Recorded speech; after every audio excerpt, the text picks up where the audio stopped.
I want to start today by putting up a bright yellow caution sign on the ground ahead of us. When we explain something scientifically, some people, maybe not you, feel we've stripped it of meaning. I want to say that this is not true. Why you evolved to feel a certain way in most contexts has minimal bearing on the worthiness of the feelings themselves.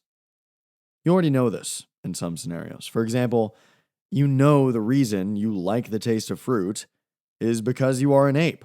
And apes evolved to adore the taste of fruit because in our ancestry, the apes who really liked eating fruit were more motivated to forage for it, and therefore less likely to starve. So, fruit-adoring apes survived to reproduce at a higher rate, and now almost everybody quite likes a fruit salad. You already knew that. And yet, this evolutionary knowledge has never affected your enjoyment of an apple. Today, I've brought on an expert who is going to fully explain romantic love for all of you. This is an appropriately timed episode, recorded just a week before Valentine's Day, and we're publishing it now a week after. And by the end of this episode, I promise you're going to understand the evolved reasons you fall in love the same way you already understood the evolved reasons you like fruit. So, here's the caution sign. Don't let this knowledge affect the meaningfulness of romance for you. Just enjoy the apple. And I guess I'll put up another caution sign before we go too deep. Obviously, in talking about romance and love from a biological perspective, we're going to have to touch some adult topics. Now, I don't believe any of this is particularly scandalous, but I do believe that it's up to parents to decide what their kids get to hear. I know some families like to listen to Species, so fair warning. This is about human mating behavior and everything that comes with the territory there. And now, please enjoy the company of our esteemed guest. Dr. Helen Fisher is arguably the world's leading expert on romantic love. She is the chief science advisor at Match.com. Her TED Talks are among the most popular ever. They've been viewed millions of times. She is the author of 6 relevant books, and I encourage you to find all her content at her website, helenfisher.com. And I recommend her book, The Anatomy of Love, as a relevant transition from this conversation. Dr. Helen Fisher is a biological anthropologist, but her expertise stretches beyond the normal boundaries of the field. I can honestly say this is one of the most informative conversations I've ever had, on or off the show. Feel free to hold hands while listening. Enjoy.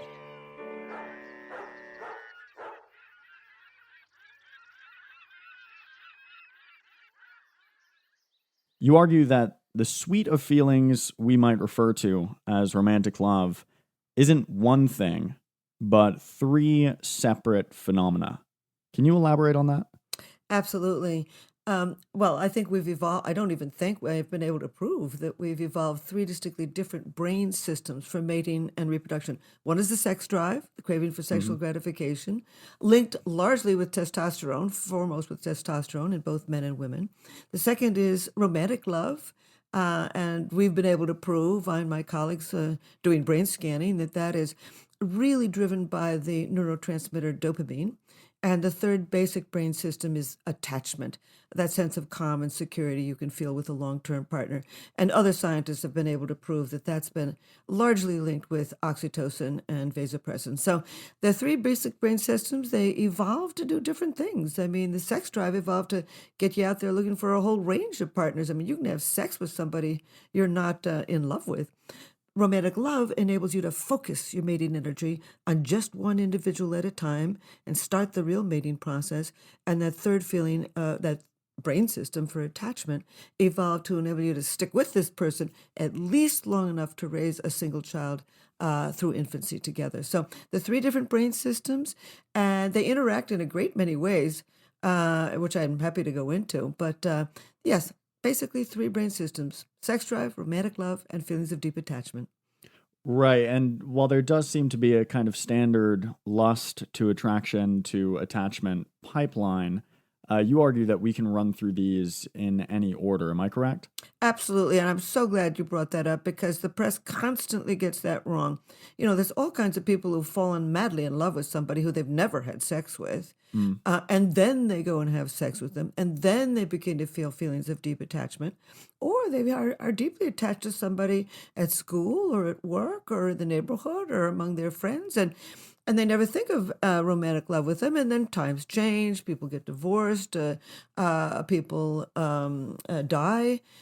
People break up. And, you suddenly go out with an old friend and they say just the hilarious thing at just the right moment. And you trigger that brain circuitry for romantic love. Hmm. Or you can start out just having sex with somebody. I mean, friends with benefits is extremely common these days. I mean, the pandemic has changed it to some extent, but prior to the pandemic, all of my data showed that a good 35% of people had sex with somebody before the first date. Right. And I regard these as sort of sex interviews. I mean, you learn a lot between the sheets. I'm not advocating it, but that's Right. not just whether they're any good in bed, but whether they're patient, whether they're kind, whether they've got a sense of humor, et cetera. So these are brain systems. They're not phases. You can have sex with somebody, and that can trigger the brain circuitry for romantic love. I mean, any stimulation of the genitals will drive up the dopamine system and can potentially push you over that threshold into feelings of intense romantic love. And then with orgasm, there's a real flood of oxytocin linked with feelings of attachment. This is one reason that I say, casual sex is not casual unless you're so drunk you can't remember it. Something is going on in your brain. So bottom line is we've evolved 3 different brain systems. They can interact in any way and in any order. So I want to double click really briefly on a couple of things you mentioned there. So you talked about people going from a friends with benefits type situation into a more romantic situation. Is this a kind of reversal of typical human courtship, right? Like starting with sex and using that as part of like the extended selection process? Yeah, I wrote an academic article on this called Slow Love, Courtship in the Digital Age. And I've looked at the last 11 years of data, academic data on courtship in America, because I do this annual study called Singles in America. I do it with Match, the dating site, but we do not poll the Match members. It's a national representative sample of singles based on the U.S. Census. And every year until the pandemic, every year, what we really see, the new courtship pattern is they start out as just friends. Oh, we're just friends. Then they move slow, get to know each other. Then they move slowly into friends with benefits, learn a lot between the sheets, as I said, and then they go out on the first date. So, as I mentioned, I think something like 34 to 35% of singles had friends with benefits before the official first date. So these days it has been just friends for a period of time, moving into friends with benefits, not all of them, but a good third of them, then moving into the first official date, then slowly telling friends and family, then slowly moving in together, and then at the finale, getting married. And in fact, I'm very positive about this because I've looked in without Match, but by myself, at the demographic yearbooks of the United Nations from 1947 to 2011 was the last I looked. And the longer you court and the later you wed, the more likely you are to remain together. And that's exactly what we've been seeing in America, what I call slow love. This being just friends, friends with benefits, moving into a courtship, and then finally wedding way down the road. We used to marry 50 years ago, people used to marry in their very early 20s. Now they're marrying in their very late 20s or even early 30s. And this does argue for that I think we're going to usher in, we're doing it now, relative family stability for a few decades, simply because we're courting for so long and marrying so much later. Yeah, that's interesting. And you're right that when you look at, I was just looking at a study of the divorce curve showing that it has kind of that J shape where it declines until 30 before starting to pick up again in terms of first marriage. But I want to follow up on something you said earlier in this discussion of kind of the modern I don't know if this is cross cultural, but certainly Western mating pattern. And I don't want to read too much into it, but you said that you don't recommend learning about a partner through between the sheets, as you said. Is that to say that you actively recommend against it, or are you just ambivalent on it? I'm just being polite, frankly. I mean, I think sex is good for you. I really do. I think you learn a lot. I really do. But I don't want the world screaming, Helen Fisher's saying we should all shack up together. I mean, the bottom line is, in this day and age, I mean, you do learn a lot from having sex with good sex with somebody is, by the way, extremely good for you. But I mean, it's good for the body. I mean, I want to tell you why. But the bottom line is, I mean, these days, most singles are not scared of getting diseases. They know how to handle that. They're not Right. scared of getting pregnant. They know how to handle that. And they don't have to walk the walk of shame. Nobody cares, or very few people care. And so, I mean, I grew up in a family where sex was regarded as a very important part of a relationship. There was nothing prurient in my family. My father never held my hand, never kissed me. I mean, never. He was I adored him, but he had nothing sexual for Helen Fisher. Which, Yep. but I grew up in a family where sex was regarded as an important part of a partnership, and for me, it is. Now, it isn't Yeah. for everybody. But one thing that you said, well, what about courtship? Maybe it's just the Western world that is doing these courtship patterns. And I talked to journalists from all over the world. I recently had one in China, one in Russia, and one in Brazil. And I always ask them a lot of questions because they live in the culture. And what they will say, particularly in China, they say is, well, the people in the cities, people who've gone and moved to the cities, are expressing the same patterns of courtship as Westerners are. It's only in the villages and in the farming hinterlands that they're still marrying very early, marrying very rapidly, until death do us part. Mm. And what do you think about that alternative in terms of a mating strategy of like kind of having the perfect reversal where you go through the romantic love, but you're not having sex with them? You maybe even get to the attachment stage, but if you have a really extended courtship, still without having sex with them, and then you finally get married and start to reproduce. This was, of course, kind of what was expected under the Christian worldview for some time and still in some communities. What do you think about that as an alternative mating strategy? Well, it's interesting because I'm not really in the should business. I'm not in the business of telling Yeah. anybody what to do or not to do. But I would not go into a long-term partnership without having kissed and hugged somebody. I just wouldn't do it.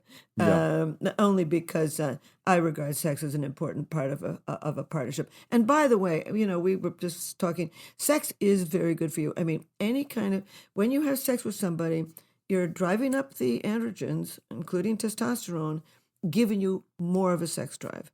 You are releasing the dopamine, which can really help with feelings of romantic love. And then with orgasm, you're really releasing oxytocin linked with feelings of attachment. So when you're having good sex with somebody, you're triggering all three brain systems: the sex drive to have more, romantic love, which brings optimism, focus, motivation. Romantic love is very good for the body and the mind, and feelings of attachment. And also, when you're having sex with somebody, it drives up the endorphins, which is good for pain relief. It actually elevates the pain threshold about 10%. Gives you glowing skin if you want that. Boosts the immune system, good for heart rate, respiration, and blood pressure. Promotes sleep. Gives oxygen to the brain and elevates mood. In fact, there was a wonderful study years ago. It's amazing how better this is poorly known.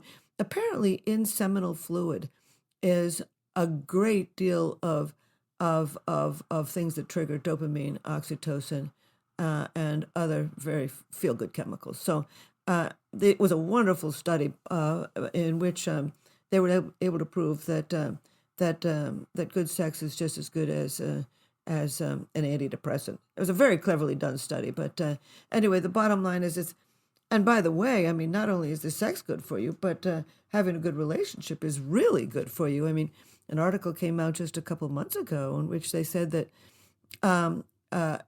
if you're in a good partnership, it slows down the aging process. And apparently, several studies have said that you can live 5 to 7 years longer in a good relationship, and in a good relationship, it lowers blood pressure, cholesterol, cortisol, the stress hormone, maintains mood and memory. All of those hugs you get from somebody drives up oxytocin, gives you a sense of calm and attachment. As you laugh with somebody, it triggers the dopamine system and gives you energy and optimism, as I mentioned, and focus and motivation. And when you play with somebody, it's very good for brain growth. So we were built to love, and we were built to love one person at a time. I guess you heard it here first. Dr. Helen Fisher recommends sex if you need any convincing. So I want to talk more about these different kinds of love, if we can. You mentioned something interesting. You were talking about the neurotransmitters and hormones involved in these different types of love, or maybe, I don't know whether you classify lust as within this kind of triptych, but I do. I do think you do. Okay. Yeah, So- I think that there are three basic brain systems that orchestrate mating and reproduction. Right. Okay. What's happening physically in your body and in your mind when you're experiencing these feelings? Sure. Well, the sex drive is linked with testosterone in both men and women. And geez, I haven't looked at that anatomy in quite a while, but something's going on with the hypothalamus and the pituitary, that's for sure, triggering the production and distribution of testosterone. And that's giving you that feeling of lust. I mean, that feeling of craving for sexual gratification. It's a pretty simple feeling, frankly. And, you can have sex with somebody you're not in love with at all. And I think it evolves so that you can try out a whole range of partners to see what might click. A romantic love is much more complicated. I mean, that's the one that I and my colleagues study. We've put over 100 people into the brain scanner and studied the brain circuitry of romantic love. It's interesting, Malcolm, that the very first article that I wrote on this, one of my 4 reviewers wrote back and said, "Oh, but you can't study romantic love. It's part of the supernatural."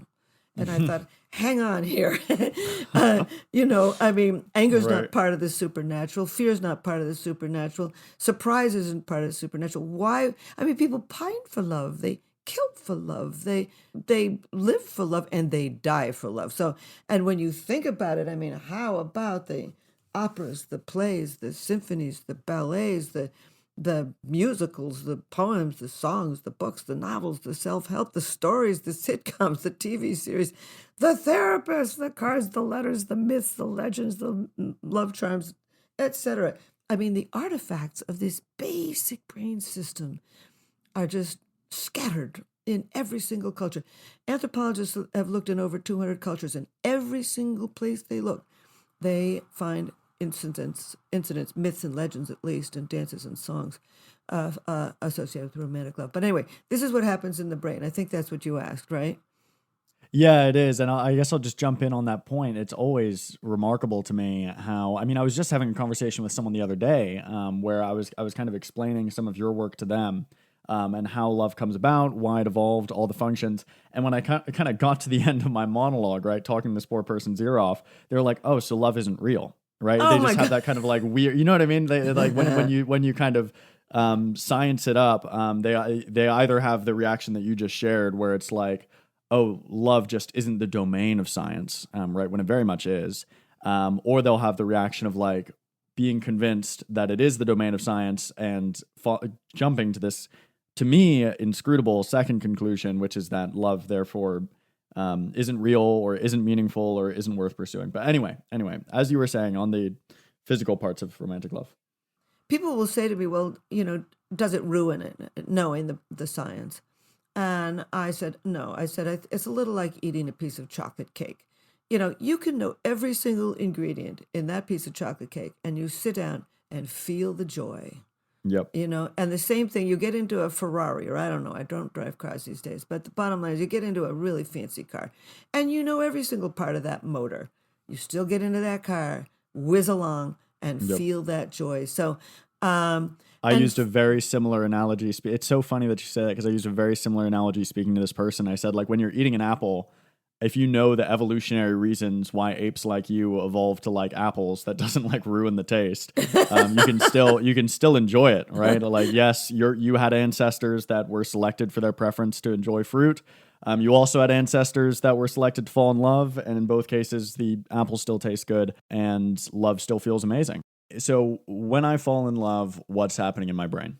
Okay, so we have now put over 100 people into the brain scanner. My brain scanning partner, Lucy Brown, Albert Einstein College of Medicine, and several others. And the first group were people who had just fallen happily in love. The second were a group of people who had just been rejected in love. That was very difficult. They were a real wreck. And the third were a group of people in their 50s and 60s, all married, all reporting that they were still in love with their partner. So not just loving, but in love. So let's talk about what happens when you fall madly in love and you're happily in love. What goes on in the brain is activity in a tiny little factory near the base of the brain called the ventral tegmental area, or the VTA. And that little factory actually makes dopamine and pumps that dopamine out to many brain regions, giving the basic feelings of romantic love. What's interesting about that to me, and dopamine is a natural stimulant. I mean, I want to go through the traits of what happens to you when you fall in love, but this is what happens in the brain. What's interesting about that VTA, that little factory that makes dopamine, it lies right next to the factory that orchestrates thirst and hunger, the hypothalamus and connected pituitary. Thirst and hunger keep you alive today. Romantic love drives you to focus your mating energy on a single individual and send your DNA into tomorrow. So we call it a survival mechanism, evolved millions of years ago among our ancestors. In fact, long before humanity. I think all of the mammals feel the feelings of what I call animal attraction. They're not making poems and stories and sitcoms and novels and But you would recipes. say that these three types of love are present in other animals? Absolutely. In fact, they've shown in, for example, the basic wiring, the pathways of romantic love are very similar in all the mammals and most of Wow. the birds. And so, but they don't, I mean, for example, a rat sees another rat, smells the other rat, is perfect, the other rat is in estrus or ready to mate. And this brain system, dopamine system, gets triggered for about 30 seconds, apparently. Among elephants, it's probably about 5 days. It could be about 20 days or more in foxes. They have had sheep look at photographs of other sheep and been able to record the fact that there's activity in the ventral tegmental area system. So it's, that we didn't come out of nowhere, and you know that Right, of too. course not. Yeah. And of course, but what's different about us? I mean, we were forced out of the trees, came down out of the ground, began to stand up on 2 legs instead of 4. Females began to have to carry their babies in their arms instead of on their backs. How could they also carry sticks and stones and protect and feed themselves, carrying the equivalent of a 20-pound bowling ball? So we evolved this human reproductive strategy of forming a partnership to rear our babies, not necessarily being sexually faithful, but forming a partnership, monogamy. Mono means one, gamy means spouse. Doesn't necessarily mean fidelity. And along with that drive to form a partnership, at least while a child was in infancy, we evolved the human pattern of the brain systems for romantic love and a longer term attachment. Right. And this would obviously be speculative, but you mentioned, for example, foxes having a longer term, kind of similar to humans, where we go through. I know that in us, it can technically go in perpetuity, and in many humans, they're going to be in love for months to years. But even 20 days, I mean, that's a significant amount of time for an animal to be captured by a mental state. Are you suggesting that and again, speculative, but like foxes are having the experience of like, oh my God, I can't stop thinking about Mrs. Fox back at the den. I'm off hunting rabbits, but my brain is just thinking Mrs. Fox, or whatever. You think that that's what's going on in their mind? They're having that kind of ruminating thoughts and just strong attraction? Well, I can tell you what they're doing. They're Okay. following Mrs. Fox. They are not sleeping when Mrs. Fox lays down and rests.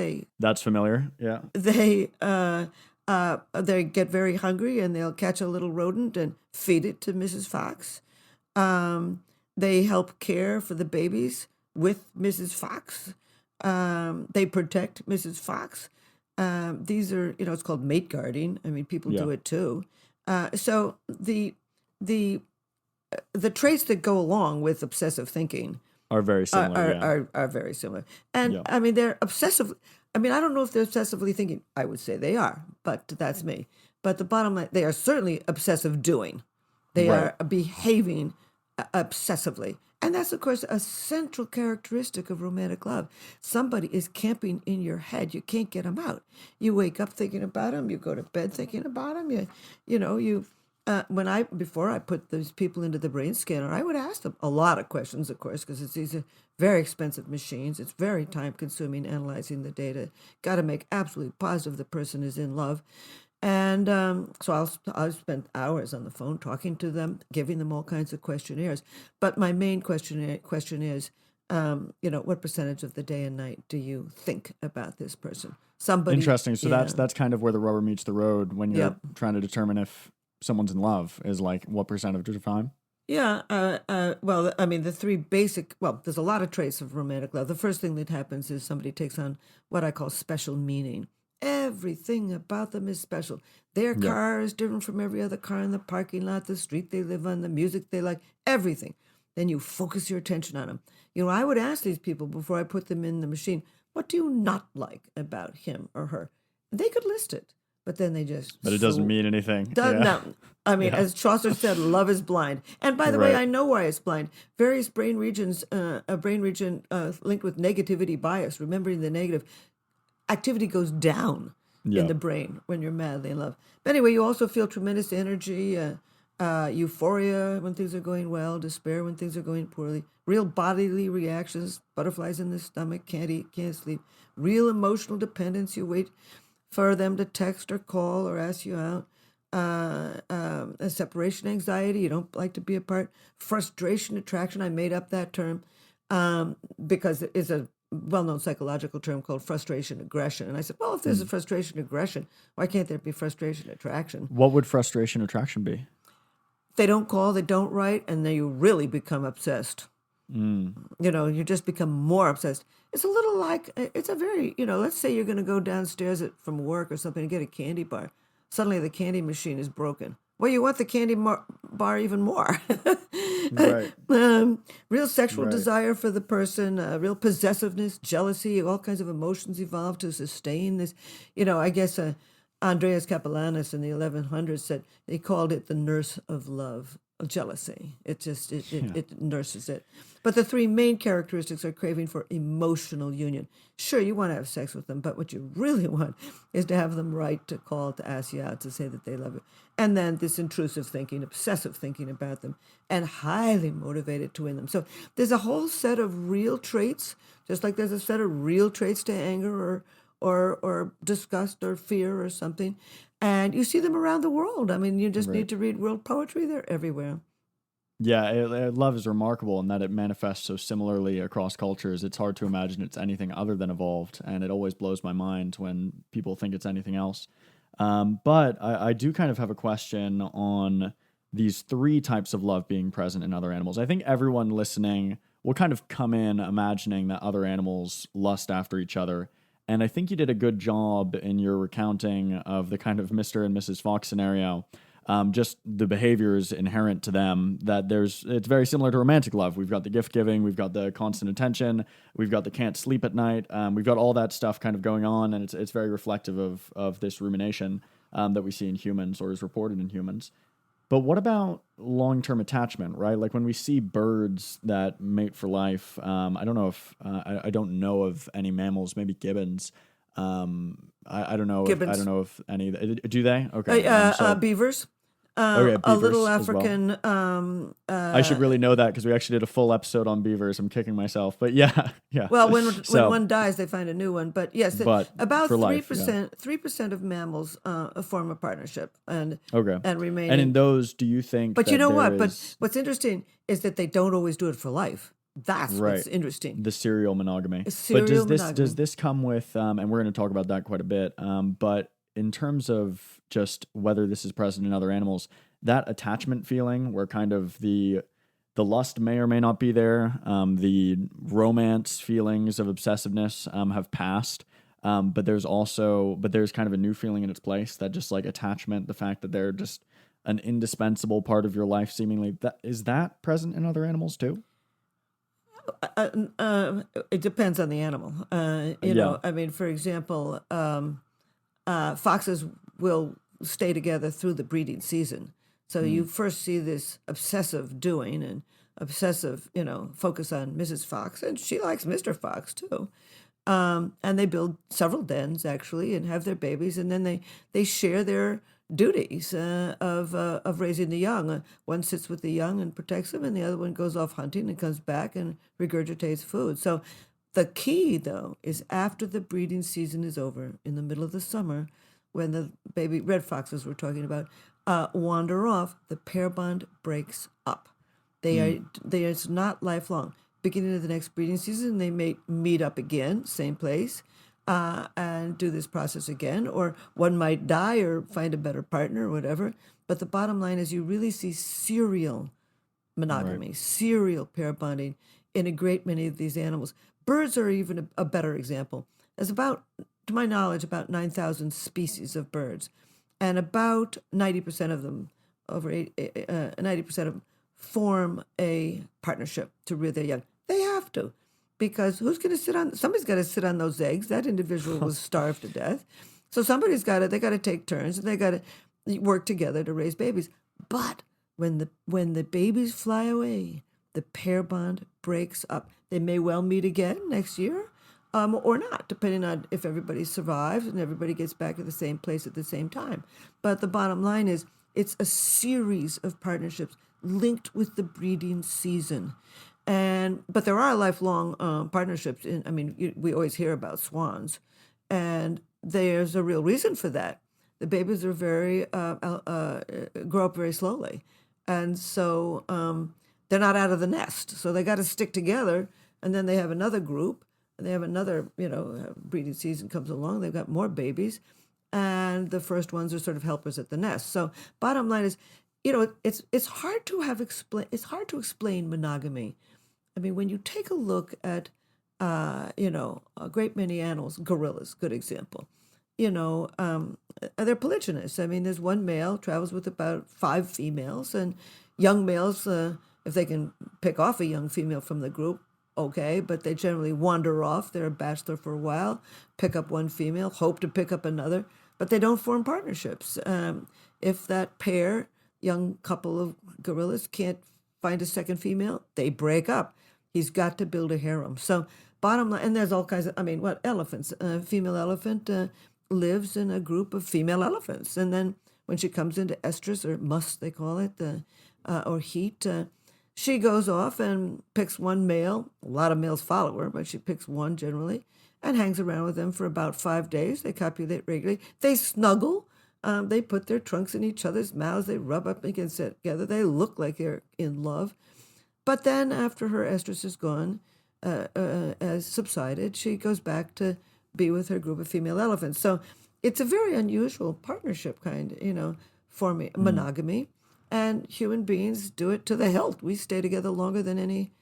Well, certainly some birds stay together for life. And birds stay together for life. Some do. Right. Yeah, some definitely do. But what I got from your book, and maybe this is a misreading, is that you believe lifetime monogamy is not the usual mode for our species, and that serial monogamy, with the dual strategy of infidelity, which we'll talk about soon, serial monogamy better captures our typical mating strategies. Is that a fair reading?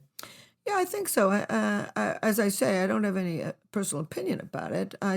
When you take a look around the world, everywhere in the world where people can break up, they do break up.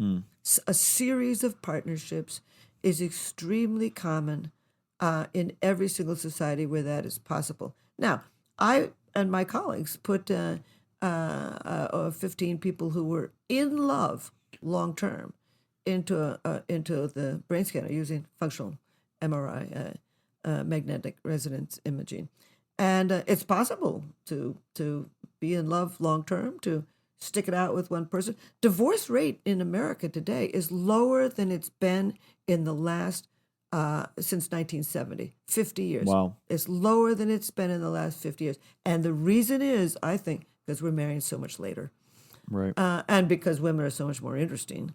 I mean, we're now educated and we got something Yeah. to say and do, and Right. people are discovering that we've got a sex drive and that we're good at Yep. economics and we're good socially, economically, and sexually, and we're interesting people. So I do think that the quality of relationships is a different quality of relationships. Yeah. But anyway, we're marrying later. So anyway, yes, but I do think when you look around the world, divorce is common, and it was very common in hunting-gathering societies. And of course, as you know, a good 99% of our life on this planet as a evolving species was in hunting and gathering societies. Of course.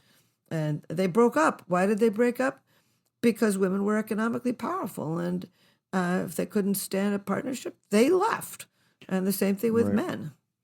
Yeah, so this is a natural time to segue. We've talked about love extensively here. Let's talk about the carriage in this horse and carriage equation. Why do humans get married? You recount huge variation in what marriage looks like in different cultures, but the basic practice of marriage is a cultural universal, and it's one that seems kind of strange to me, right? Like, as you said, other animals mate for life, or at least for extended periods, but we humans enshrine these pair bonds with additional social meaning and higher stakes, and I just don't see why would apes like us do that? Why not just pair bond without putting all this social force on it? I think it's very practical. I think first of all, it wouldn't happen if it hadn't been practical. I mean, we wouldn't have created our myths, our legends, our symphonies, our ballets, our operas, our plays, our books, our poems, if in fact all of this hadn't evolved along with our huge cortex, of course, for a reason. It's interesting, Mecca, because nobody's really asked me that. I think the answer is, and you may have a good answer, and everybody else will too. I think it's largely because it was very useful. I think the very first rules that our ancestors evolved were sexual rules of who you could wed, who you could form a partnership with, who you could wed, and who you couldn't. It was a very good trading mechanism. I mean, just even thinking of, you've got you're traveling around in your little hunting and gathering group. You've got a beautiful young daughter. You don't want her to marry your son because you're going to have babies. I mean, not only is it genetically impractical, but culturally, you have new mouths to feed and no new people doing any hunting and gathering to help feed them.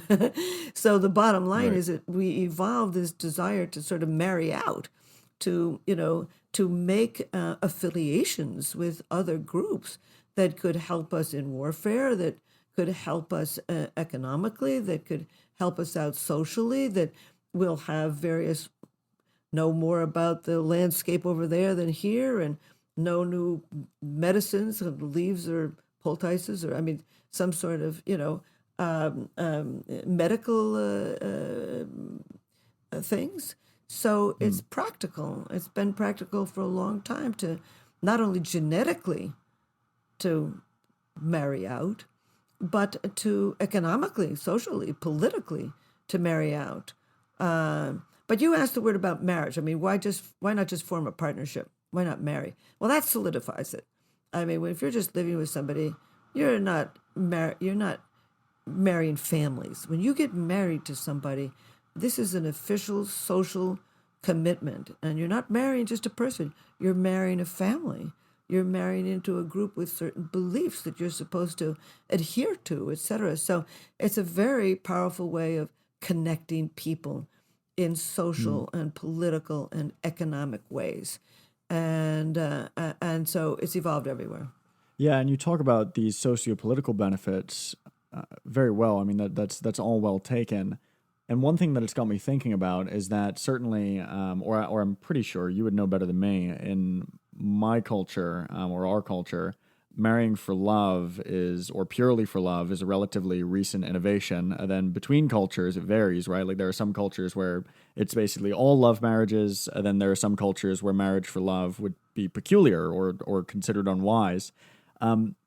Are love marriages more successful than these in terms of their longevity, in terms of marital satisfaction, than these more strategic marriages, which you're referencing? Well, let's back up a little here. There's not a culture in the world today where people are marrying to my knowledge, and I have a good girlfriend anthropologist who supports who has studied arranged marriages around the world. May have changed, maybe some that I've missed, but the bottom line is almost everywhere in the world today, parents may introduce their children to various people and try to arrange the marriage. But everywhere in the world, to my knowledge, today, the young are encouraged to go and meet the potential spouse, Right. go out with the potential spouse for a good 4 times, go to the movies, go to dinners, take walks in the countryside, whatever, and get to know the person. And they have the right to say no. Right. And I have traveled in Saudi Arabia and in Iran and talked to the various people there, and they certainly would say that. Yes, sure, we'd like to marry my son to his daughter, but the bottom line is they don't like each other. It's not going to make a good match. So bottom line, and I would disagree, actually. I know there are people who do say that romantic love is a relatively recent. I disagree entirely. Okay. I've read over 40, well, probably more than 40 ethnographies of other societies around the world, hunting and gathering societies, horticultural societies, herding societies, etc. And prior to agriculture, people really did have a great deal of say, and they had their myths and legends about love, and they married Yes. for love. So it's really only with the beginning of the agrarian lifestyle about 10,000 years ago, we began to settle down on the farm. We began to the men's and women's roles changed tremendously. I mean, men's roles became much more important. I mean, moving the rocks, felling the trees, plowing the land, bringing the produce off to local markets, and coming home with the equivalent of money. Women's roles, they lost their ancient jobs of, commuting to work to gather their fruits and vegetables, coming home with much of the evening meal. They're now relegated to the home, having lots of babies to help pick the vegetables. And you see in agrarian cultures around the world, new beliefs, virginity at marriage, arranged marriages, strictly arranged marriages, man is the head of the household, and till death do us part. All of that make him, not make him, it's Mackham. It's a cool name. Mackin. Mackin. I'm sorry. No, it's fine. Don't worry about it. I don't know any Mackhams, but I now do. Well, my dad made up the name, so if you mispronounce it, you wouldn't be the first. Yeah. So it's Mackin. It's like Mac and Ken. It's like those names shoved together. Thank you. Yeah, no problem. But anyway, on the farm, how can you walk out? You can't cut the cow in half and move it out of town. You can't dig up half of the wheat field and take it with you. You either leave empty-handed or you stick it out till death do us part. And so, this prior to agrarian cultures, I'm not sure about herding ones, but my understanding is, for example, even let's say the Australian Aborigines, there are some societies there where older men get a lot of resources and collect about 10 wives. And not all of them, but a few of them. Well, what do the young men do? They hide in the bushes and have romances with some of those young wives. Yeah, you of can't course. kill romantic love. It's a brain Yeah. system. It's been Yeah. around forever. Even where marriages are highly arranged. You read some of these cultures. For example, the Jade Goddess. It's a famous Chinese story, like our Romeo and Juliet. And a young girl falls in love with a young man who's not of her social class, and they run off together. And they're caught. The boy gets away, and sure enough, the father buries his daughter alive in the family garden. Well, pretty bad. Not too much worse than Romeo and Juliet. But the bottom line is you can't kill romantic love, even in cultures where the marriages are highly arranged. And in India, what they believe is first we marry, then we fall in love. They figure, oh, mother and dad will find us just the right guy. And then the wedding ceremony is like 5 days of thrills. Everybody's all dressed up. They're riding around on top of white horses, all kinds of dancing. And that can drive up the dopamine system and trigger the brain circuitry for romantic love. So I disagree with people who say that romantic love is very recent. Yeah, so to clarify, I obviously agree with you that romantic love is an old brain system, that it evolved. I've made that clear in this conversation. So basically, what you're saying is that this kind of arranged marriage thing that's come about, it's like marrying for love is simultaneously an old phenomenon, right? 99% of our history, we're having falling in love and getting married, and in cultures where they try to suppress it, it's not working out. And then we have, with the very novel, very peculiar innovation of agrarianism and agriculture, we have these kind of stranger, highly sociopolitical marriages.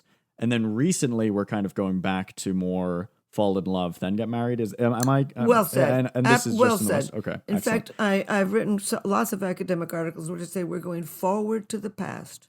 We're Oh, going I love that. forward to the kind of relationships we had 1,000,000 years ago. Women Yeah. are once again commuting to work. They're once again contributing at least often a good 50% of the evening meal. Double income family is the rule. And because both men and women, both spouses have enough economic resources, they can walk out of relationships that don't work and then find new ones that do. So we're seeing a return to serial pair bonding and marrying for love. So you mentioned the Aborigines, how in traditional living groups, some men will accumulate resources and have multiple wives. And most people around the world end up in monogamous marriages, but most cultures around the world, as you write in your book, permit polygamy, right? That's And right. some males act on that, maintaining multiple wives at once. You once wrote about the Kung, a population where polygamy is permitted but rare. Right. And this is just such a funny quote, that 5% of men have multiple wives, and the other 95% amuse themselves endlessly, implying that such multi-marriages can cause quite a bit of trouble. So how common do you think men having multiple wives simultaneously was in our historic lineage? Obviously, the incidents in current cultures is well documented, but in our ancestry, were we more like gibbons in our monogamy, or were we more like gorillas in polygyny?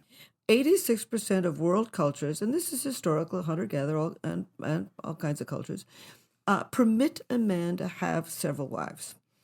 But in the vast majority of them, only about 5 to 10% of men actually have several wives.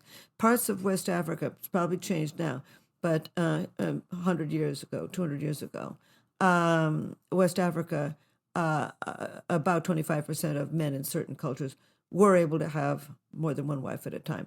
But if you went around the world counting heads, the vast majority of people in every culture on earth tend to have one person, one wife at a time. And I think that was even more common in hunting and gathering societies. The reason being, in order to have a lot of wives, you've got to have a lot of resources. You got to have a lot of goats, a lot of chickens, a lot of cows, a lot of fruit trees, a lot of land, a lot of money, a lot of prestige. You've got to have enough to attract more than one woman. A woman will not share your bed with other women unless the perks outweigh the problems. And what's interesting about anthropologists is they very rarely say something about this. It was very important. A wonderful article that I've had for some time now, which ended up proving that in polygynous societies, poly-many, gyne women, polygynous societies are ones that permit polygyny. Co-wives fight. Sometimes they'll try to poison each other's children. It can be Oh, a geez. real toothache. And I was traveling in the highlands of New Guinea. It was a few years ago. And I was in the rattiest old van. It was so rusty. You could put your foot through the floor in this van. I was sitting on an old tin can upside down and an old tin drum. And I was traveling with 3 men in the back of this van. And one of them was a man who had 3 wives. And so I said to him, I said, well, how many wives would you like to have? Long pause. And I thought to myself, is he going to say 5? Is he going to say 10? What is he going to say, 25? And he looked at me and he leaned forward and he whispered, none. And as he said, and then the man next to him chimed in. He said, you can never have 2 wives. You have to have either one or a lot more. Because when you have 2 wives, every time you're not at home, they know where you are. And they Oh my get gosh. even more jealous. So the bottom line is, I mean, so many people have said, oh, this fanciful history when men had 1,000,000 wives. Not to be. You got to Right. really work to get enough goods and resources to get more than one woman, and then you got to keep them. And that in itself can be a toothache. If polygamy is a hassle, polyandry, multiple men, that must be an absolute nightmare. And you say that 0.5% of cultures, Yeah. if I'm remembering correctly, Yeah. permit that. Yeah, very That's few. incredibly low incidence given how diverse humans are and basically anything else. To have a 99.5% incidence of any trait in a cult, that's basically universal. Why is polyandry so rare? Well, from a Darwinian perspective, a woman can only have so and so many children. So, I mean, a man can have if a man has multiple wives, he can have a new child every day. But Right. a woman can't do that. So it's very impractical from a evolutionary perspective to have 2 or 3 husbands, because you're only going to have a limited number of children. And when I studied that, and it was very interesting. There's only 2 places that I know of that used to have polyandry, poly many, andry one, many men. And one is in the highlands of, I think it was Nepal, I think, maybe been Tibet, but I think it was Nepal. And basically, these are farmers, and they only have so much land. And they really can't divide that land up because it'll go into such small plots that nobody could live. And so the brothers, if they have brothers, have to share a wife, because if they both had a wife and they broke up the land into 2 parcels in a couple of generations, there wouldn't be any land at all. So what they found is there's a wonderful ethnography about 3 brothers who were the 3 sons of a farmer. And there was a very young one who was about 12 years old, one who was in the 20s, and one was, I guess, in the older. And they got one wife. Well, the young wife had no interest in the 12-year-old, and Right. he had no interest in her. The middle son, I guess, fell in love with. I'm not sure. I can't remember the details. But the bottom line is, the people who don't have the formal wife, they go into town and have a mistress and have children with them. But it doesn't mess the inheritance of land and goods. So in this Right. society, So even when it's polyandry, ostensibly, it's very similar to what we see in other human cultures in practice. exactly. And then the other place where you see it is in the Northwest coast.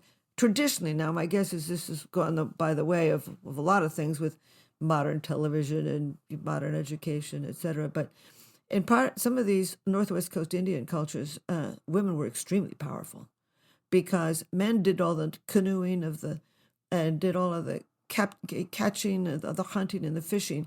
But then they went on these long fishing trips. Trading trips. And the woman sat in the back of the boat and said where to go, and she did all the haggling, did all the trading. So even in modern Northwest Coast Indian Alaskan societies, the men do a great deal more of the fishing and the hunting. So they're gone most of the year. They're gone out on living and fishing stations, et cetera, for months. So when you go into these villages, it's the woman that's running the school system. It's a woman who's running the post office. It's a woman who's running the bank, because they're there. They're still extremely powerful. And I had a wonderful friend, still do, Laura Klein, who studied the Tlingit, Tlingit, Tlingit Indians, and where women are extremely powerful. And under those circumstances, they can find 2 men who are willing to share their wealth. And so they'll do it. I don't know if they're still doing it, but as of the 1960s, they were doing it. So polygyny and polyandry have to do with reproduction for men. Men could have many wives. And if he can get enough money, he can have a lot more children. But it has to do with economics. And underlying all of that, or overwhelming all of that, is the basic human reproductive strategy of serial partners, monogamy. And on that same vein, in your book, you collect evidence from different fields to put forward the hypothesis that couples have to endure, I think you call it a 4-year itch, Right. What do you mean by that? Well, I had set out, I had, for my PhD, written about why we bother to pair up at all, why we are form partnerships, monogamy. And then I began to realize, well, then why do we divorce? I mean, it doesn't seem just so impractical. I mean, you've courted a person, you've built a home, you have a family, you've made networks of friends and relatives. What is the point of divorcing? Everywhere in the world where people can divorce, they do. Why? So I looked at the demographic yearbooks of the United Nations, and I found, and they've got data from 1947 on, and about every 10 years they collect new data on marriage and divorce patterns. And I thought I would find the 7-year itch because, okay, it would take 7 years for two people to have two children and reproduce themselves. That would make sense. But I didn't find that. Around the world, when you divorce, now not everybody divorces, but when you divorce, you tend to divorce during or around the 4th year of marriage. I thought, man, that's weird. And then it occurred. Yeah, why would that evolve? Yeah, I remember where I was standing when it occurred to me. I was reaching for an hors d'oeuvre at an anthropology meeting, and it suddenly dawned on me. The perfect time to have an epiphany. I guess any time's a good time, right? Right. Anyway, the bottom line is that's the human birth spacing. The human natural birth spacing is about 4 years. So in hunting and gathering societies, women tended to have a child about every 4 years. And so I began to occur to me, oh, wow, just like foxes and bluebirds who stay together only long enough to raise a single litter through infancy, maybe we evolved this human drive to stay together at least long enough to raise a single child through infancy, about 4 years. And then if it was now after 4 years, child is not on its own after 4 years, but when it's no longer nursing, it can join what we call a multi-age playgroup. So a 5-year-old can now be cared for by a 10-year-old and a 17-year-old and aunts and uncles and cousins. It's not totally dependent on that partnership. And so if it was we're going back a million years, if it was a partnership that they all argued, they were nasty, somebody was lazy, et cetera, they had a child. After the child could join a multi-age playgroup, that pair bond could break up. And here is the key. A million years ago, and even today, if you have children by more than one partner, a series of partners, you send more different kinds of DNA into tomorrow. You create more genetic variety in your young. So for millions of years, it was probably adaptive to have children by more than one man, children by more than one woman. It was adaptive to stay together at least through the infancy of that child, so it lived through infancy. And then if it's a bad relationship, move on, form a new partnership, fall in love again, form a new attachment, and start the mating and start reproducing again. So it began to occur to me, okay, so we not only evolved this brain circuitry to fall in love and form a partnership, but also a tendency to be restless in long partnerships and a tendency to have a roving eye and to look around. And if it's a wonderful partnership, you're going to stick with it. I've never heard of anybody walking out of a good partnership. Right. Yeah. So I want to really quickly jump in just to reiterate and expand upon something you're saying for our listeners, because I think some of them will be skeptical just because they're thinking about 4-year-olds in modern Western culture, which is where most of my listeners are. And just thinking like, oh, those are helpless creatures that can't care for themselves and need two parents on them at all times until they're close to 18. But there's a real evolutionary mismatch here, right? And this is something that you were touching upon, which is that in traditional human societies today, and in our ancestry, a 4-year-old was post-weaning, was being cared for by the community rather than the nuclear family, which is a very new invention, and was also contributing to their own care, right? Like with more modern studies by human behavioral ecologists looking at children show that they actually provide for a lot of their own calories and can sometimes have a net positive impact on the community after a certain age. So the 4-year itch, I think it's very plausible in the context of knowing how we evolved, even though today it seems like, oh, there's just this horrible mismatch where you need to be with someone for 18 years to successfully raise a kid, or ideally, not need to, but ideally. And clearly, humans struggle to do that. Now, I do have a quick I question agree on with that you. point, though. I mean, I just want to reinforce what I said, and then you Yeah. repeated very well. I mean, we lived in little hunting and gathering groups for millions of years, and after a child was no longer nursing, it could be cared for by a 7-year-old. And what they did is they joined these what they call multi-age play groups, and you see them Right. around the world. And so now the child is being raised not just by the parents, but also by everybody else in the community, because they can be. I mean, they Yep. can be taken up by, you know, your aunts, your uncles, your cousins, your sisters, your brothers, your etc. So, you know, it took a village, and that Yeah. problem now is that that village is gone. And so Yes. now I mean, people are so sorry, feel so sorry today for a single mother or a single father. Well, I feel sorry for two of them if they're Yes. not connected to other people. Now I mean, in New York, I live in New York. They build, you know, play groups but bottom line is it's only two people responsible for a baby, and for Right. a young person. That's why, you know, I've gone out. I've had several long-term partnerships, and I chose not to have my own children, but I loved being the sort of surrogate, a second mother Right. to, you know, I mean, first boyfriend had two sons, the second one had a son and a daughter, third one had two daughters and everything, and I was able to play a wonderful role because I'm not Right. mom. I don't get mad when they don't show up with socks on. You know, I don't care this and that and the next thing, but I care about important things, about Yeah. suicide and grades, et cetera, et cetera. So it's a shame that, I mean, we are building new families. I call it the urban clan. You know, I mean, my twin sister lives in France. I live in New York. My older sister lives in Germany. I live in New York. What have I done? I've built my own hunting and gathering group right here in New York. I see them all the time. Yeah.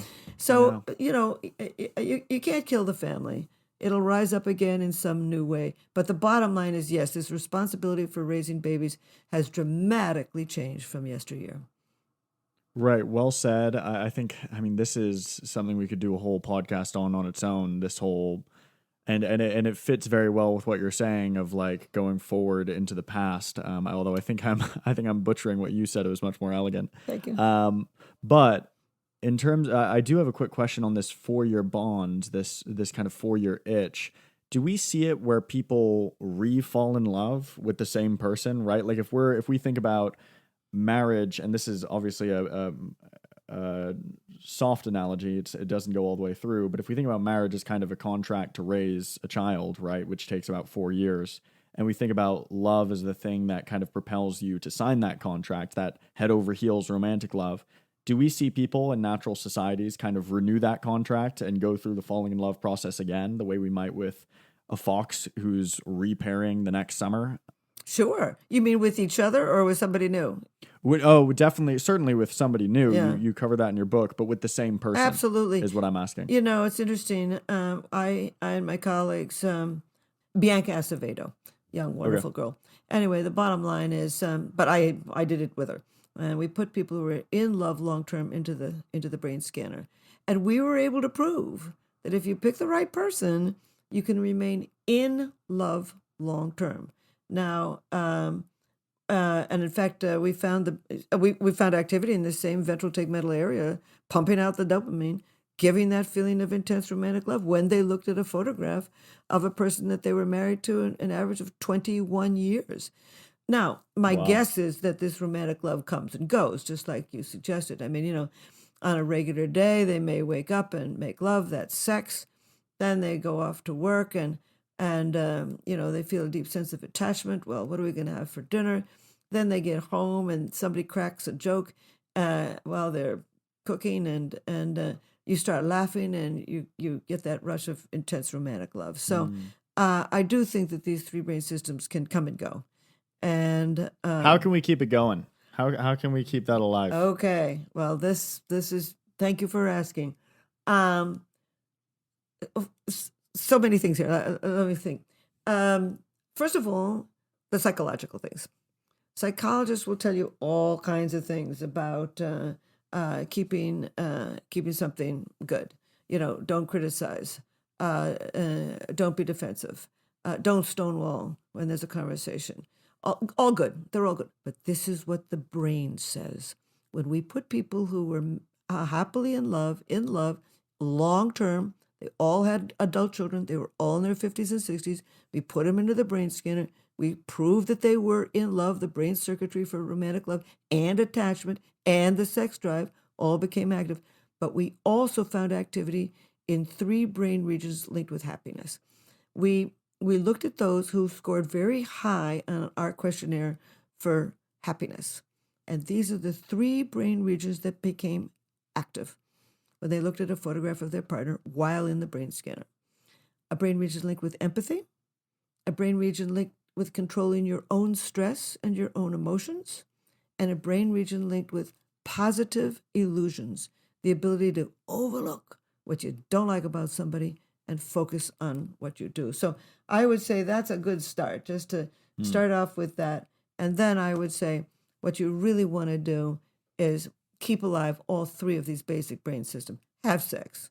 I mean, when you have sex, it'll drive up the testosterone system. You'll want more sex. Sex is very good for you. It can trigger feelings of romantic love, and it can trigger feelings of deep attachment. So have sex. And if you say you don't have time, you got time to go out with friends on Saturday night. You got time to play games with your children. You have time. The most important thing, I think, in a marriage for your children is to be in love with your partner. But anyway, so you want to keep all 3 brain systems alive. Have sex. Plan it. If you can't do it spontaneously, plan it. And to stay in love, novelty, novelty, novelty. What you want to do is do novel things together. And I don't mean just swinging from chandeliers. Take your bicycles out to dinner, go someplace different for a vacation. Learn something new and do it with your partner. So you want to do novel things together. That's why vacations are so romantic, because there's so much novelty. And the third thing is you really want to stay feelings of attachment. You want to trigger that brain circuitry. And the way you do it is by staying in touch. Any kind of good touch drives up the oxytocin system and can give you feelings of real attachment. So walk arm in arm. Kissing can drive up oxytocin. Hold hands. Get rid of the 2 armchairs and sit next to each other on the couch to watch television.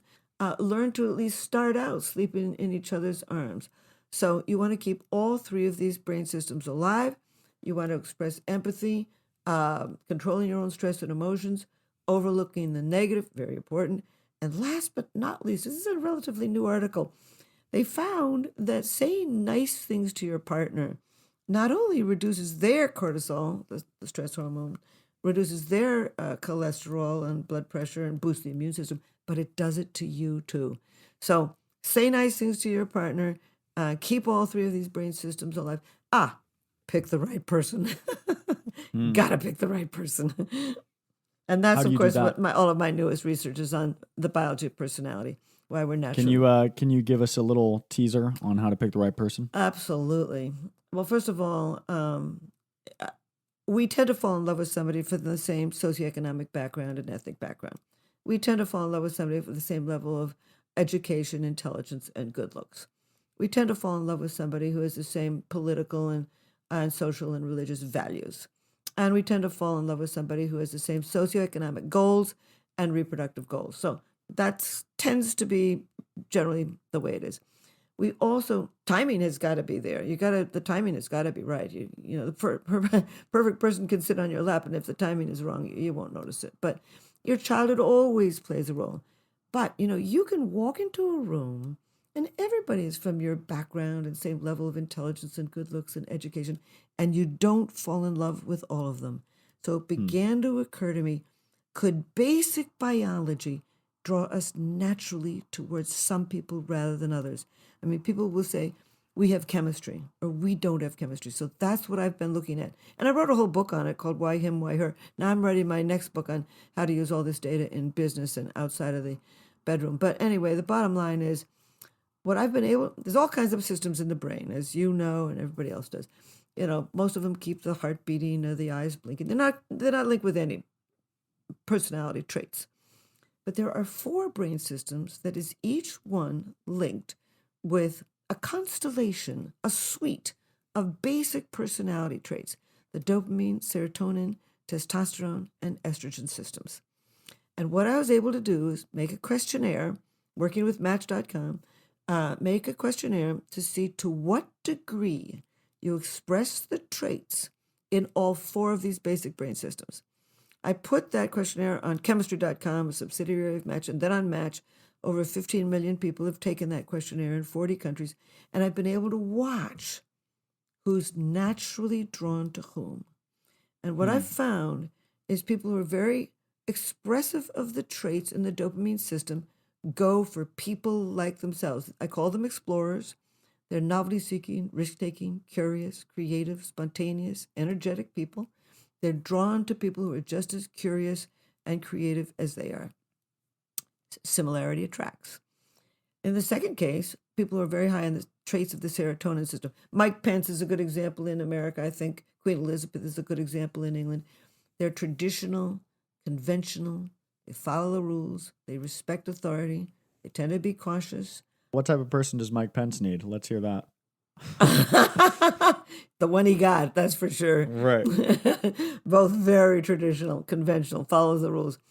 I wasn't at all surprised that he ratified in spite of everybody screaming, hang Mike Pence, he did his job. I knew he would because I just studied too much personality. Anyway, the bottom line, he followed the rules. And traditional people go for people like themselves. Traditional, conventional, cautious, social norm conforming people go for people like themselves. Similarity also attracts.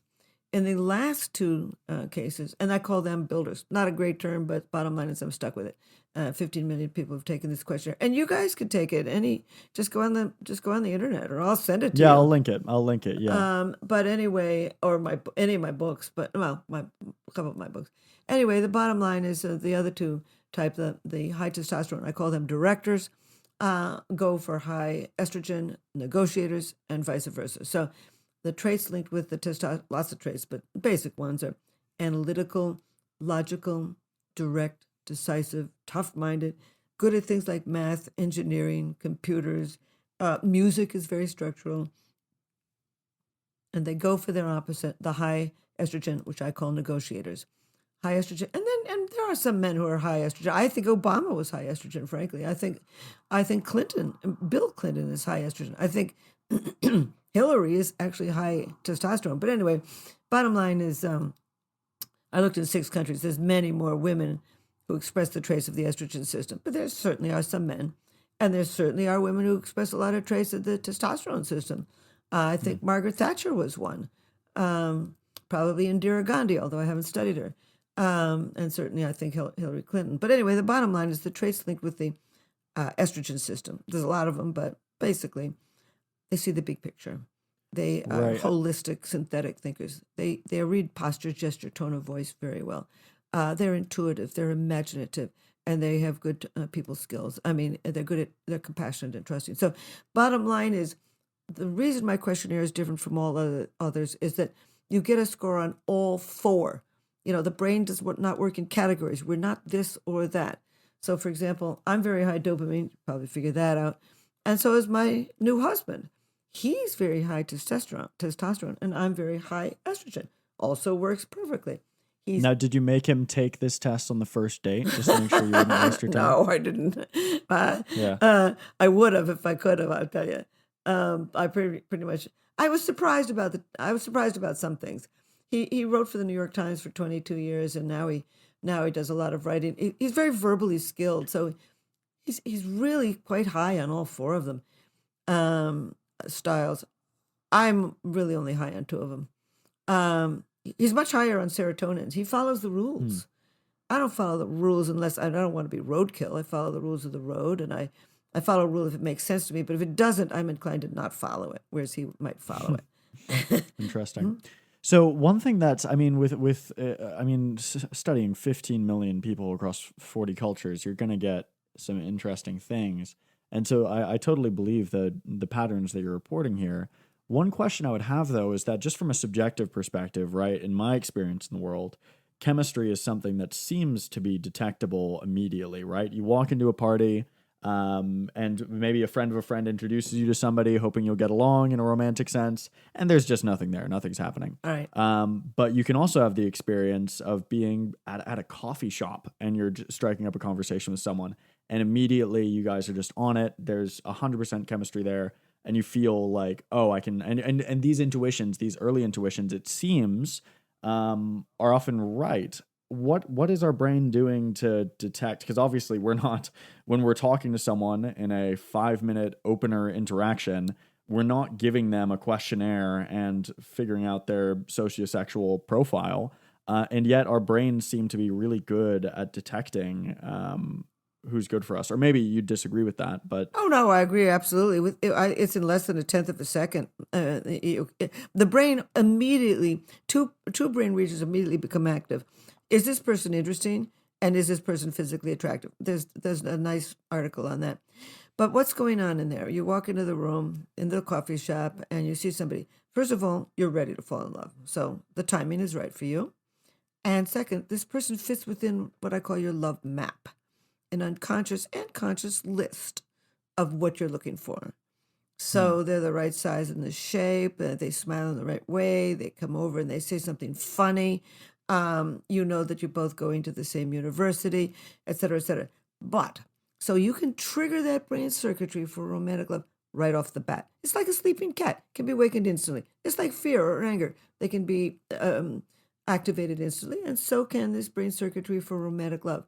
But relationships have breaking points and escalation points. So you fall, and by the way, men fall in love faster than women do, and more often. yeah, and this is something that I have a question written Yeah. down there on that, because those findings, they're robust, but they seem out of line with well, they seem at odds, let's say, with evolutionary psychology's general reporting of men as the sex more interested in short-term mating. So why are men, I don't want to completely derail where we're going with this, but why are men falling in love Faster. quicker and more readily? Yeah, what's going on there?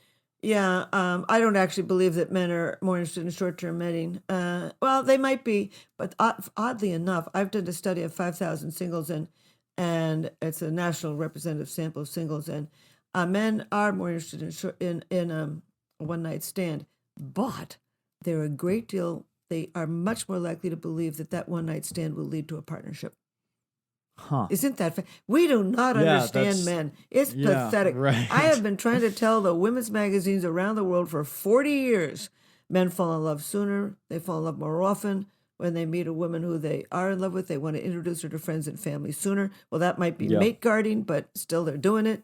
They want to move in sooner, and they want to. They have more intimate conversations with their wives than women do with their husbands, because women have their intimate conversations with their girlfriends. So men really are the fragile sex. Men are 2.5 times more likely to kill themselves when a relationship is over. But back to walking into that bar or that coffee Yes, shop, sorry. and you see the person fits within your love map. You're ready to fall in love.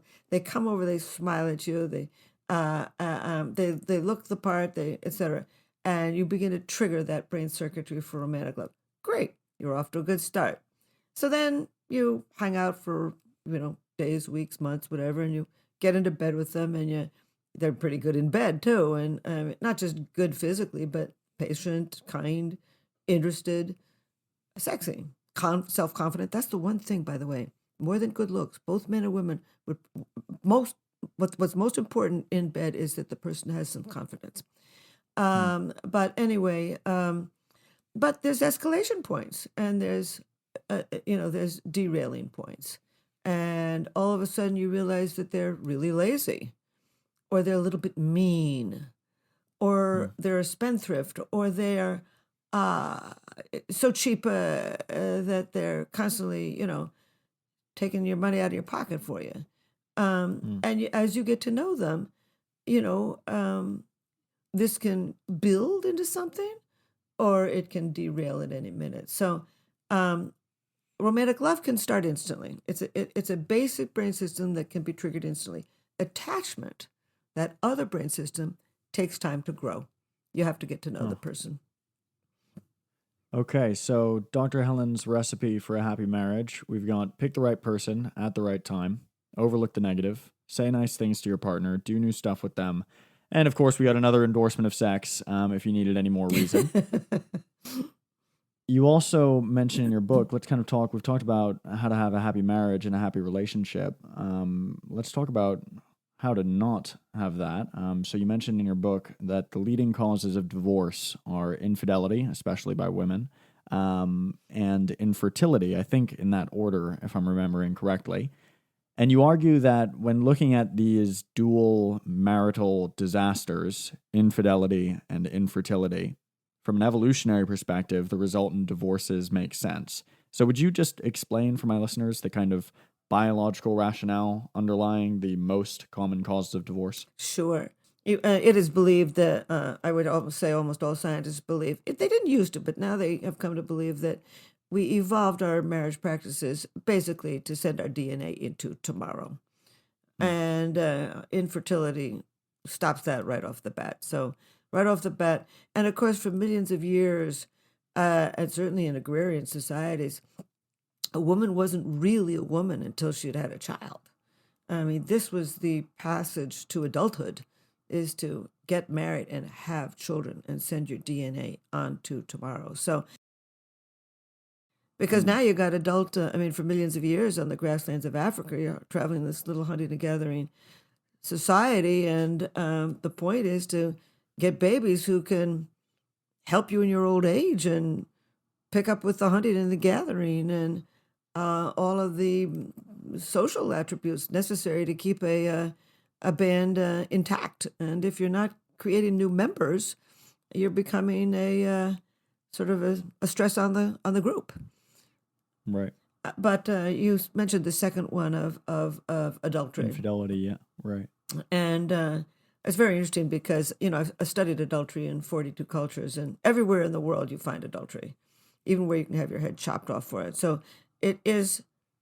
became fascinating to me to wonder why, when you can lose so much, are people adulterous. So anyway, I give in my book Anatomy of Love and other books an explanation for that. But you asked about, why that would lead to divorce. Well, for men, it leads to cuckoldry. And a man's going to spend his life expending all of his resources and physical energy and time raising a child that's not his. Now, in our modern cultures, men will decide to adopt children. But the bottom line is, for millions of years, it was much more adaptive to have children of your own and to expend your life energy raising those babies to adulthood to help you in your old age. So cuckoldry would probably be the main reason that men would divorce, because infidelity is going to lead to the possibility of expending your whole life energy raising babies that aren't yours. Well, why would a woman care so much about if the man slept around? Well, she's going to lose resources. I mean, if he's going out hunting and bringing home all the prize meat to somebody else, or spending less time helping her raise her babies, she's lost a real resource for sending her DNA into tomorrow. So through the course of millions of years of forming partnerships to rear our young, we evolved jealousy, which helps to preserve the relationship, unless you're too jealous, and a host of things you can't tolerate. One being infidelity, and the second being infertility. Interesting.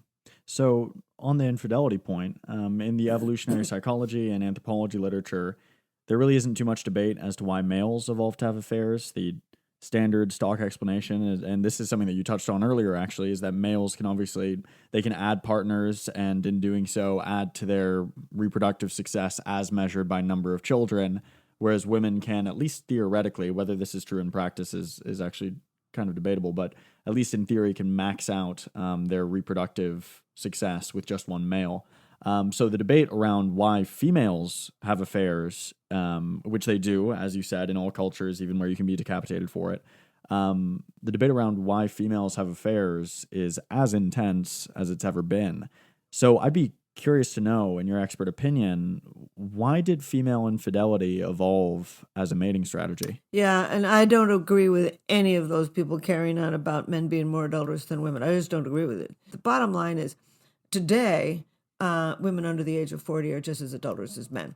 And that is entirely possible because the restrictions have been lifted. And, in hunting and gathering societies, I mean, I don't think, in a study of, I think it was 95 societies, something like 78% of them thought that women were just as sexual as men and just as adulterous as men. And so with this curtain lifted that was put on women's sexuality in farming cultures is now lifted, and women are expressing their sexuality. But you asked a different question. Why would it have given women any payoff? Right. Let's just assume that you're right, and that the data showing that women cheat at a lower rate, and that men are more inclined towards adultery. Let's say that it's a wash, and it's actually about equal. Right. Well, certainly in hunting and gathering societies, it definitely appears equal, and that's what we're interested in, because that's when these behavior patterns evolved. So, okay, we know what you just said very nicely. Why men would, okay. Let's go back a million years. One man, one woman, have two children, pretty good together. He goes over the hill, he goes hunting for a couple of weeks, he finds another woman, he copulates with her regularly, and has two extra children by her over the few years. He's doubled the amount of DNA he's sent into tomorrow, and they will pass on his predisposition to be adulterous, and there will be selection for the roving eye in men. But why would a woman have a roving eye? She can't have a new child every time she sleeps around. But she can get a lot of other things. She can get an insurance policy if her husband gets eaten by a lion and never comes home. She has somebody who might step in and help her with the children that she's already got. She'll get extra food and protection when she's with the man. If she travels to his hunting and gathering group, she's got somebody who's going to protect her and provide for her. And she may well even bring home meat and whatever to give more provisions for the children that she already has. And she may well have an extra child as well, but the bottom line is she's getting provisions. She's getting an insurance policy. So through millions of years of sleeping around, both men and women helped their future generations. Men had more children. Women may have had a little bit more, but they have more provisions for the children that they already have, selecting for this roving eye in both men and women around the world today. You write quite a bit on sex differences. Is there any way that we can use our knowledge of the differences between men and women, on average differences, of course, to become better men for our women, better women for our men? Absolutely. I wouldn't just say gender differences. I would go back to these 4 biologically based personality styles. Okay. I mean, some people are more risk-taking, novelty-seeking, high dopamine, more traditional, conventional, high serotonin, more analytical, logical, high testosterone, or more trusting, empathetic. People are pro-social, estrogen. I think it's very valuable to know where you stand on all 4 of those basic brain systems so that you can do workarounds. Now, for example, I got married a year and a half ago, so I'm crazy. Congratulations. Well, thank you. And I'm crazy about him. And he's worth being crazy about. But anyway, we were going to the movies. And I said to him, sweetheart, do you have any water in your backpack? And he said, oh, yeah. And I said, well, we can drink it in the movie house. And he said, no, we can't. He follows the rules, this guy. He said, no, we can't. You gotta bring food and drink. You gotta buy it at the concession stand. So your husband's Mike Pence is what you're telling me. He's not Mike Pence, because I'd never marry him, I'll tell you that. But he is slightly more willing to follow the rules than I am. No, he's very high dopamine. He's been all over the world to crazy places and everything. No, Mike Pence for me. But I do admire Mike Pence, I'll tell you that, for doing what he did. Thank God. But anyway, my husband follows the rules more than I do, and okay. Let's do a workaround. We can just buy the water at the concession stand, So it's very valuable to know who somebody is so that you can then work with it. And it's not all about you. We are saturated. We are marinated in psychology today. Everything has to do with your childhood, with your upbringing, with your experiences. Well, sure, a lot does, but a lot doesn't. Some people are just more curious. Some people are more stubborn. Some people follow the rules. Some people are more analytical. Some people are more trusting. And when you get to know who somebody is, it's not all about you. So I would say take my questionnaire, understand who your partner is. And you can begin to understand, oh, he's not doing that to be difficult with me. It's who he is. How do I do a workaround for this? I mean, I give a lot of speeches, and I was making a speech to a pile of couples therapists. I do that a lot. And there was a woman in the second row, and she had listened to my 4 personality styles, and she raised her hand after it was I stopped speaking, and she said, yeah, my husband and I are both very high dopamine. We love to go hiking in strange places and everything. But he's much higher on serotonin. He follows the rules. He's traditional. So last Thanksgiving, I said to him, I said, sweetheart, how about I put some sausage in this turkey stuffing? Well, it led to a royal battle because he couldn't change his mind. Okay, Right. it's not about her. It's who he is. Right. And the more Right. you can understand who somebody is, figure out some workarounds, I think the happier you'll be. Excellent. So, as a last question on the topic of marriage, given that lifetime monogamy isn't, let's say there's some resistance to it, right? We get this 4-year itch, we have wandering eyes, all that. Given that that's something that we're pushing back on nature, at least slightly, to try to achieve, do you think that we should be actively pursuing something else instead, right? Like, should we be trying to make these lifetime marriages work? Or should we allow ourselves more latitude to follow different mating systems? The most recent data from sociology is there's nothing worse for children than a really bad marriage between parents. I mean, they've now come to believe, over 70% of sociologists have come to believe that it's much better for parents to part than to walk in from school, have your mother sobbing in the bathroom with a very bloody face, and your father drunk lying on the couch. Children need stability. And so whatever you can do to give children and your life in general stability is the thing. It's interesting. I've studied divorce in I don't know how many, over 100 cultures. And the worldwide view about divorce is best summed up by the Mongol people of Siberia. And this is the quote. And as they would say, if 2 people cannot live harmoniously together, they had better live apart. That's very wise. Okay, so I've reached the bottom of my page. Oh, that's great. And I've written pandemic in all caps at the bottom.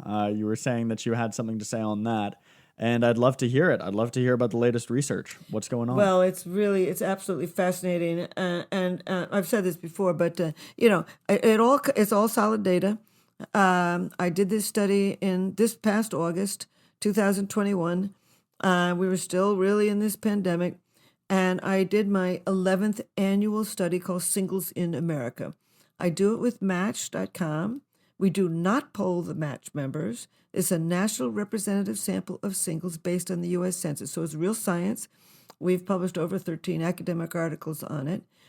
But this year, I saw something I've never seen before. I've never used this word before, historic. I found a historic change. And if I had to sum it up in a few words, I would call it a post-traumatic growth. Now, singles are about 1/3 of the American population, and what they've done is they've grown up. As of last August, there is a huge jump in singles wanting a partner who matches their income, who matches their level of education, who has a successful career, not just a job, but a successful career. And probably the biggest thing, I got thousands of pieces of data. But anyway, the bottom line is, of all of the things, I think the most telling is when I create about 200 questions every year. Then we farm them out, we collect the data, and then for weeks and weeks, I go through thousands of data points and try and figure out these patterns. But anyway, this year, one of the questions was, do you want a partner who wants to get married? Now, in 2019, before the pandemic, 58% of singles wanted a partner who wanted to marry. Today, 76% of singles want a partner who wants to marry, and they want it now. Over 50% of them want a partner. They want to settle down. I'm not sure they're going to marry right away. I call it slow love, this long period of pre-commitment that I think we're seeing around the world today. We're marrying much later, but the bottom line is they are now dedicated, seriously interested in, from about a little over 50% to almost 75% of singles now want a committed relationship. And they're also saying over 50%, well, over 60% are saying they're now better at caring for their mental health. They're better at caring for their physical health. They've gained self-confidence, get that. They're better at unplugging from social media. They're getting more sleep. And millennials are leading the way. I am crazy about millennials. I don't know if you're a millennial, but I'm crazy about this age group. I'm a little too young for that. I'm actually Gen Z. Oh, I'm a little baby okay. here. Well, I'm crazy about them too, of reproductive age. 69% of Gen Z is working on their career. They've turned to working on their career. 69% of millennials say they're better at managing their money, and they're better at managing their time.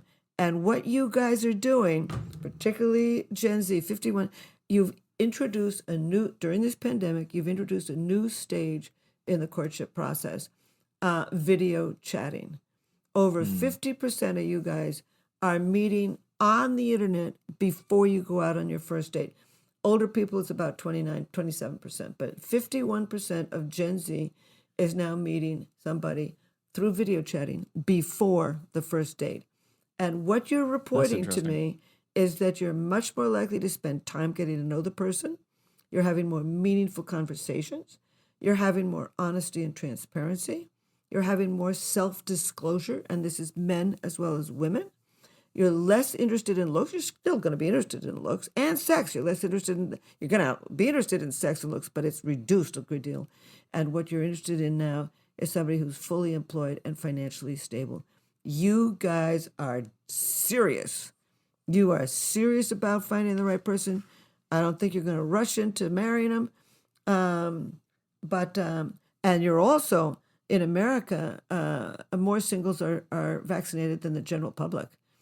Last we looked, 73% of singles were vaccinated and 64% of the general public in America. Well, we have a little more reason to be. But you've given me about 40 pieces of good news all at once, and I love good news, so it's nice to hear. And I love hearing praise from my generation. Although on the rushing into marriage point, I actually just had an engagement fall apart last year. Oh, I'm sorry. But anyway, no, it's fine. But yeah, okay. So I don't think you're going to rush into marriage, but I think you're going to rush into a committed relationship. Well, I'm an anecdote, not a data set here. No, and, it's and okay. You're You obviously represent working from large people. numbers. So but what can account for this? Because I would imagine COVID has something to do with it. But I can't imagine how so many profoundly positive effects on the mating market could come from such a such a negative event historically. Yeah, I was shocked. Well, I mean, I came to realize the only possible thing is you can't lock up a human being for almost 2 years without them spending a little time noticing what they don't have. Right. I mean, Right. you lock them up for the weekend, they notice what they don't have. Yeah. I mean, Cupid beat COVID. There's been this trend I've been following a long time, as I said in this article, Slow Love. Courtship is slowing down. They're very careful. You guys are careful. You guys have invented all these terms like, benching and ghosting and the really interesting one is DTR, define the relationship. You guys want to know where you're going, how you're getting it. It's a very, I call you the new Victorians, actually. I mean, I was a baby boomer and we were breaking out everywhere to do whatever we felt like.